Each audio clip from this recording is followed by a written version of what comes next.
We didn't understand at the beginning how much we were building a new market and a new space. Everybody in the States and UK, like online degrees are totally normal now, it's not that big of a deal.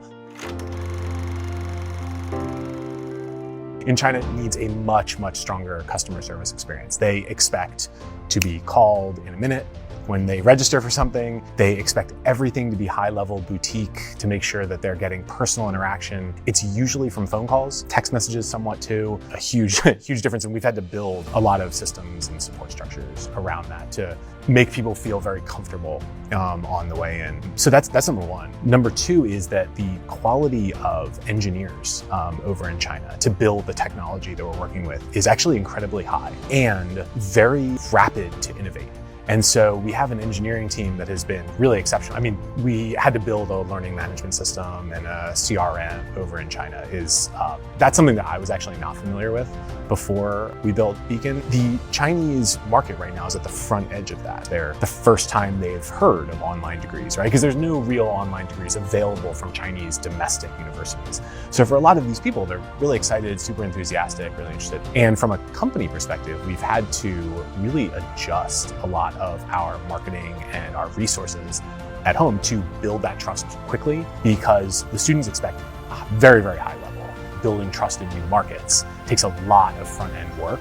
Whereas in the States, you can look correct and you have the right iconography and the right colors, and that'll build trust much more naturally. People will look at it. For these new markets, you have to build trust personally. We have a lot larger teams in a lot of cases to build those support resources and kind of help a lot of the people who are interested grow and find trust and kind of sign up quickly. Yeah. When we started Beacon, what we thought we were doing was trying to convince students who were going to study international degrees and tell them, hey, look, you can actually stay in China. You can study, it will be cheaper, even if the tuition is the same. You don't need to fly, you don't need room and board, all these things, right? You can stay in country and it'll be way better. We could not convince anybody to do that if you've been planning to go abroad your whole life. So what we shifted to are groups of people who they have good jobs, they've got families, they've got stability over on the China side. For that group, they have so many fundamental questions about the program. Is the degree the same? Are the teachers really from the university? Is Beacon, right, the deliverer of the program, or is the university really teaching, right, and really delivering the program?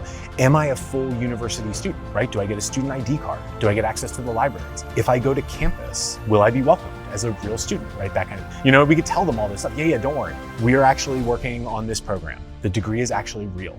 The teachers are all the same. You're learning the same exact content in the program. The degree is going to be exactly what a student in America or anywhere else would get. Or before you have graduates is really difficult. But the first group that has jumped each of those barriers builds incredible amounts of trust. So every program always has this challenge to start. But once a student gets enrolled, they see that the teachers are there, they see that the content is really high quality, they see that everything is real. That builds like a huge level of trust. We have graduates now who have gotten their degree, right? They're really happy, they post about it. Obviously it's all on WeChat, Weibo, all that kind of stuff. So we spend so much time and energy on the first cohort, not just us, but the university too, to make sure that everything goes super smooth, to make sure that the students feel hugged, right? They feel welcomed, they feel like every single thing is built for them. It's definitely we didn't understand at the beginning how much we were building a new market and a new space. Because we thought, just because everybody in the world is doing this thing, right? Like everybody in the States and UK, like online degrees are totally normal now, it's not that big of a deal. But building this thing from scratch has taken a lot more energy up front to just build that level of trust. But as the trust builds, not just in Beacon, but in the universities, then things start to snowball. And so the programs grow really quickly right after that first group gets in and starts to kind of build that trust.